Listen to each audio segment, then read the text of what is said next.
Hey guys, welcome back to Full Throttle. Today we're going to do a review of the 2021 GR Supra. This new generation Supra, the Mark V, has been the topic of discussion and debate ever since its debut in 2019 or 2020, I don't really remember. But most people have boiled it down to it's just a BMW. Although this car does have a lot of BMW parts. Heck, the interior is BMW, the engine's BMW, the drivetrain's BMW. Pretty much everything in this car may be BMW. But I'm here to explain today why it's not just some old BMW. First off, we're going to start off with the powertrain, the engine. Now, one of the hallmarks and the heritage of the Supra is the tunability and the inline six. Now, the BMW makes one of the best and one of the only inline sixes in the automotive industry right now. I believe Toyota made a great choice going with them. This engine has also bolstered great tuning application, as some other owners are taking these cars as high as 600 horsepower on stock internals and pretty much just turning up the boost. Also, Toyota has vastly underrated their horsepower numbers. They've rated this engine for about 382 horsepower, but people are dying them in excess of 388, closer to 400 at the wheels. Now, those are pretty good numbers for a car at this price point.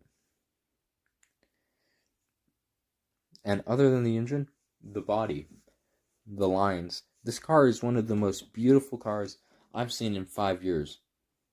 Guaranteed. It's outranked everything pretty much I've ever seen on the road, and definitely stands to compete with the C8 Corvette and maybe even the Lamborghinis and Ferraris of today.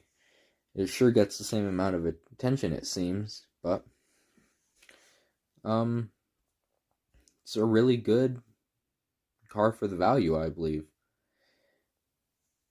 And in driving it, it doesn't feel exactly like a BMW. Toyota has taken care into tuning the suspension to exactly how they want it, and tuning the transmission and everything else. And as you can hear there, the exhaust is amazing. I really love how this exhaust sounds. Even though people complain about it having too many pops and bangs, I haven't really experienced that problem.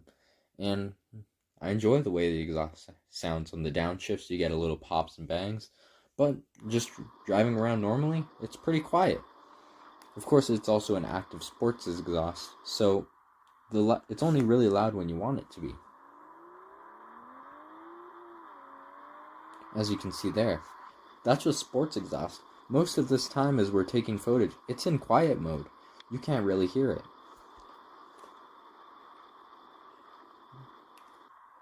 One other thing I want to talk about, the downsides of this car. One of the huge downsides I found was the wind buffeting. This is a car you're going to want to take on the back roads and just have fun with. Have the windows down and listen to the exhaust purr. Well, in this car, it's not really possible because the wind buffeting is so bad at anything over 35-40 miles an hour that it's pretty unbearable to have the windows down. And that, to me, as someone who always has the windows down, even in normal driving when it's like 30-35 degrees outside, that really is a drawback for me. Something else I have to complain about is the blind spot. This car has a massive blind spot behind it that even makes it hard turning in and out of intersections or entering roads from business entrances and exits. Now, the blind spot detection does help while you're driving around, but still, that's one drawback I found.